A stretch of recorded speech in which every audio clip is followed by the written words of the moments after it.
Buenos Aires es la ciudad de la gran cultura. Es el espacio donde se aunaron los grandes ideales. Una ciudad europeizada y la gran imagen del progreso latinoamericano. Lejos de ella, separada por un río, se encuentra Montevideo, una ciudad más bien lúgubre y sobria. La ciudad que adoptó a Caraco y al conde de Lotremont, que se apodó a sí mismo el del Otro Monte, de una ciudad oscura y turbulenta menos vivaz que su gran hermana Argentina.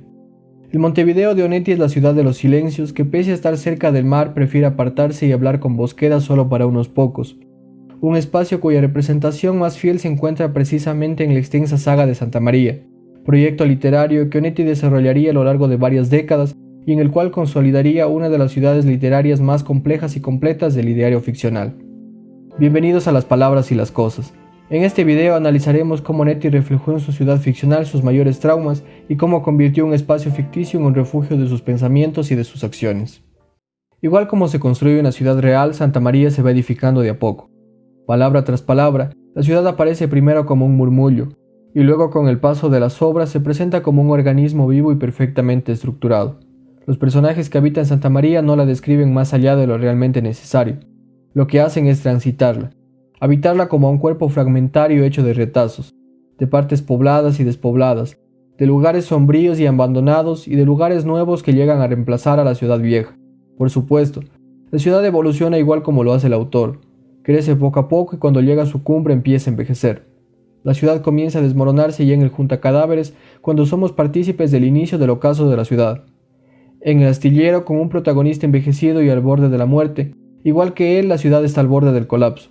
El Astillero, que era el mayor símbolo del progreso de Santa María, está prácticamente devastado en medio de las aguas y de él solo queda un recuerdo que con el tiempo se evapora.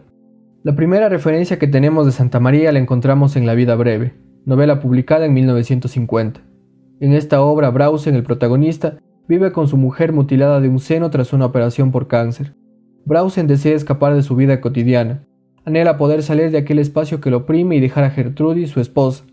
Mientras escribe un guión para una película, Brausen Onetti imagina una ciudad ficcional, Santa María, y a uno de sus personajes más recurrentes, el Dr. Díaz Grey, quien aparecerá a lo largo de toda la saga como un espectador, como el testigo implacable de todas las historias. Hay un viejo, un médico que vende morfina.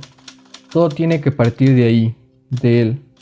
Tal vez no sea viejo, pero está cansado, seco. Cuando estés mejor me pondré a escribir. Una semana o dos, no más. El médico vive en Santa María junto al río. Solo una vez estuve allí. Un día apenas en verano, pero recuerdo el aire, los árboles frente al hotel. El mundo posible se crea con los retazos de la realidad. Una realidad deformada y transformada por el autor. Santa María y sus protagonistas son los fragmentos de la realidad tangible de Brausen. Por ejemplo, el médico Díaz Grey es un expendedor ilegal de morfina, la misma morfina que la mujer de Brausen debe tomar para aplacar el dolor de su herida.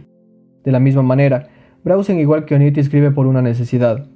La escritura y la creación del mundo ficticio se convierten en la única manera de habitar lo real. Los dos, escritor y narrador, solo pueden vivir en el mundo real gracias al mundo de la ficción. En La vida breve presenciamos la creación de dos mundos posibles. El primero, el de Juan María Brausen, el narrador atrincherado en su departamento, y el segundo, el de Juan María Arce, en el departamento de la Queca, una prostituta que vive en el piso vecino de Brausen. Estos dos mundos, aunque nunca se superponen, si llegan a ser tangenciales, existen paralelamente y Brausen vive en los dos mundos. El primero, el mundo real, representa para el protagonista el lugar del encierro o un espacio del hastío. El segundo es el espacio del deseo, un lugar al que necesita huir y el cual es un refugio de su realidad. Santa María se transforma en cada obra. Varía de acuerdo con los intereses del autor y en cada nueva narración encontramos una nueva perspectiva en torno a la ciudad. En Juntacadáveres, por ejemplo, Onetti describe a Santa María desde otra perspectiva.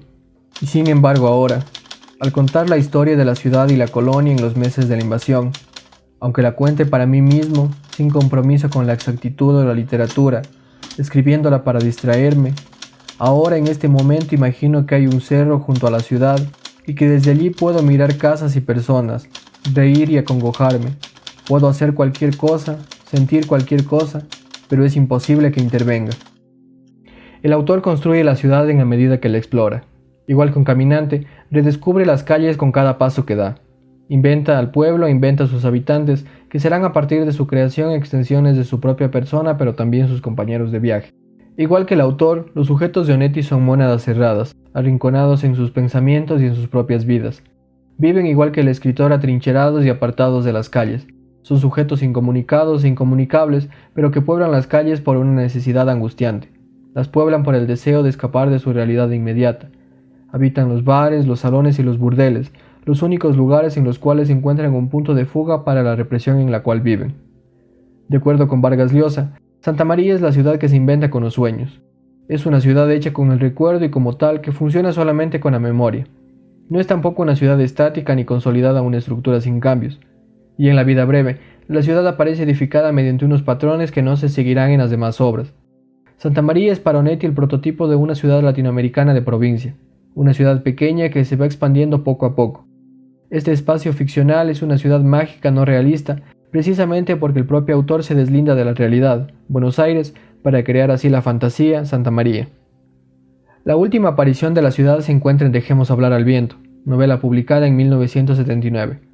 Para la época, Onetti había pasado a vivir como uno más de sus personajes.